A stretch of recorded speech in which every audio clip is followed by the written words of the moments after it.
It's me हज़ीक Ali और मेरे साथ हैं अस्सलाम वालेकुम दोस्तों, तारिक नियाज़ी।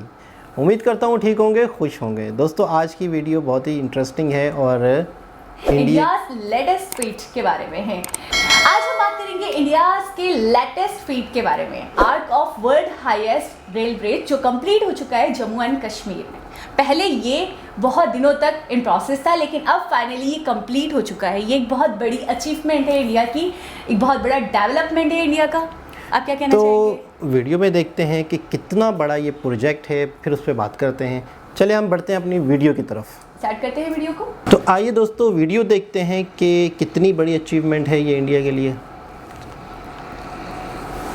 इससे ये जो ब्लास्ट को भी विथस्टैंड कर सकता है।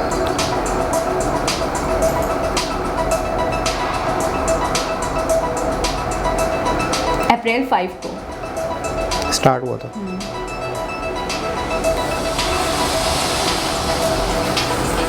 Arc of world's highest rail bridge installed. बहुत बड़े पहाड़ी इलाके हैं ये। अच्छा, इन इलाकों में रेलवे ट्रेन 359 मीटर अबव है रिवर चनाब से एंड जम्मू एंड कश्मीर रियासी से। नहीं, हाईएस्ट रेलवे ट्रैक है, यानी बहुत हाईएस्ट। नामुमकिन होता है ये बनाना, मतलब बहुत ही कॉस्ट लगती है। ये 35 मीटर, हाँ 35 metre more than Eiffel Tower. वाह, इसकी हाइट है 35 मीटर।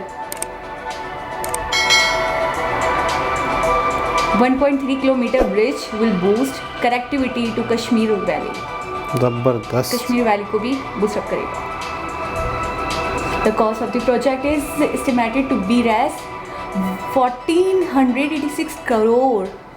कॉस्ट है एस्टिमेटेड, वो भी एक आइडिया से, अंदाजे से बताया जा रहा है, एग्जैक्ट नहीं है। क्या कह रही हैं? हम लोग की जो समय सीमा है जिससे ये जो ब्लास्ट को भी ये विथस्टैंड कर सके।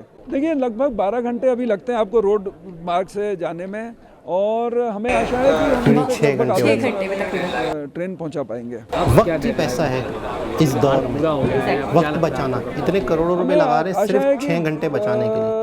लगभग हम लोग 2 वर्ष के अंदर हम इसका 2 साल कंप्लीशन हो जाना चाहिए लगभग।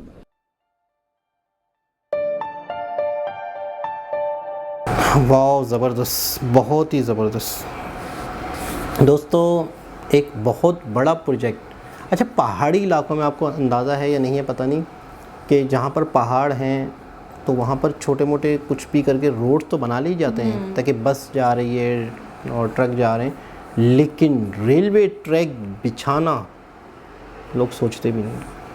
और वैलीज के ऊपर है, वही ना, लोग सोचते भी नहीं। इतना मतलब इतना हाईएस्ट है कि मैं हैरान हूँ। इतना हाईएस्ट, और किस तरीके से, किस तरह से कंस्ट्रक्शन वहाँ पहुँची होगी, सामान पहुँचा होगा, फिर वहाँ फिटिंग हुई होगी, किस तरीके से बना होगा वो। लेकिन एक बात है कि जो रेलवे होता है वो किसी भी कंट्री की बैकबोन होती है। बिल्कुल। और तो आप उनमें लगता है एक बहुत बड़ा रेलवे के लिए एक बहुत बड़ा माइलस्टोन होगा ये। बिल्कुल ऐसा ही है, क्योंकि यूँ समझ लो कि वो बता रहा था ना कि 12 घंटे लगते थे, अब 6 घंटे लगेंगे वैली तक पहुंचने में, तो इसका मतलब है कि आपने वक्त बचा लिया। अच्छा, जहाँ पर आपने ट्रेन पहुंचा दी, समझो आप बहुत सारा सामान वहाँ पहुंचा सकते हो जो नहीं जा सकता था, कम कॉस्ट में और कम टाइम में और ज़्यादा क्वांटिटी में। लेकिन कश्मीर में, जम्मू एंड कश्मीर में और पहाड़ी इलाकों में ट्रेन आप मतलब नहीं, मुमकिन ही नहीं होता है, मतलब बहुत मुश्किल होता है, बहुत कॉस्टली होता है, लेकिन ये इन्होंने करके दिखाया। तो मैं बहुत ज़्यादा अप्रिशिएट करूँगा उस गवर्नमेंट को, उन लोगों को जिनकी वजह से ये वो हुआ। और इन चीज़ों का फ़ायदा बेसिकली असल में आवाम को होता है। किसी भी गवर्नमेंट को चाहिए कि वो इस तरह के प्रोजेक्ट्स लाए जिससे आवाम को मतलब फ़ायदा हो। बिल्कुल। लेकिन आप देखिए इन्वेस्टमेंट आपने देखी 1400 करोड़ 86। बहुत बिग इन्वेस्टमेंट। और ये सारी चीज़ें मतलब आवाम से, कोई भी गवर्नमेंट टैक्स लेती है, आवाम जो भी वहाँ कारोबार करती है उनसे टैक्स कलेक्ट होता है, तो उसका बेनिफिट आवाम तक जाना चाहिए इस तरह के प्रोजेक्ट्स की सूरत में। अगर आवाम तक इस तरह के रोड, सड़कें, रेलवे, इस तरह की चीज़ें आवाम को नहीं मिलेंगी या उनको बेनिफिट नहीं होगा, तो फिर आवाम का क्या फ़ायदा टैक्स देने का। मेरे हिसाब से तो बहुत बड़ा प्रोजेक्ट था। बिल्कुल। और बिल्कुल नेक्स्ट 2 इयर्स में तो बिल्कुल डन हो जाएगा, कंप्लीट हो जाएगा। क्या हम एडवांस में उनको मुबारकबाद दे सकते हैं? बिल्कुल, क्यों नहीं दे सकते। ज़रा हम दें उनकी आप हर ना, खुशी में शामिल ज़रा रहना खुशी से चाहते दें, हैं। कैसे देंगी आप? Congrats India. Congrats India. मैं तो यही कहूँगी कि आप इसी तरीके से डेवलपमेंट करें और भी चीज़ों में, बिल्कुल बिल्कुल जिस बिल्कुल तरीके से रेलवे में करिए, और वैसे भी डेवलप्ड हो रहा है। बिल्कुल, ये तो मैं देख रहा हूँ, हम देख रहे हैं कि वाकई बहुत सारी चीज़ों में चेंजिंग आ रहा से है। हमें ये पता चला, हमें इतनी ज़्यादा नहीं थी इन्फॉर्मेशन पहले, लेकिन अब हम देख रहे हैं कि वाकई time to time, day by day India बहुत डेवलप्ड हो रहा है और एक डेवलप्ड कंट्री बन रहा है। बिल्कुल वैसे भी ऐसे है, ही। लेकिन अब मज़ीद हो रहा है। और हमारी दुआ है कि और भी डेवलप्ड हो, बिल्कुल और उसके पीछे हमारा पाकिस्तान भी बहुत तरक्की करे, वो भी बहुत डेवलप्ड हो, इस तरीके की प्रोग्रेस, इस तरीके के प्रोजेक्ट्स वो भी करे। बिल्कुल ऐसा ही है। तो दोबारा कैसी लगी ये वीडियो आपको? किसी और वीडियो के साथ दोबारा मुलाकात होगी। इस वीडियो के बारे में आप कमेंट्स करके ज़रूर बताइएगा, और हमारे चैनल वाओ फैक्ट उर्दू को सब्सक्राइब ज़रूर कर लें। कमेंट्स भी क्या करें, प्लीज़ वीडियो को लाइक भी करें, और आप ऐसे कमेंट्स करें कि हम नेक्स्ट किस वीडियो पे रिएक्शन दें। आप जिसमें बोलेंगे हम उस पर भी रिएक्शन देंगे, और अच्छी अच्छी वीडियोस निकाल कर लाएंगे, सर्च करेंगे।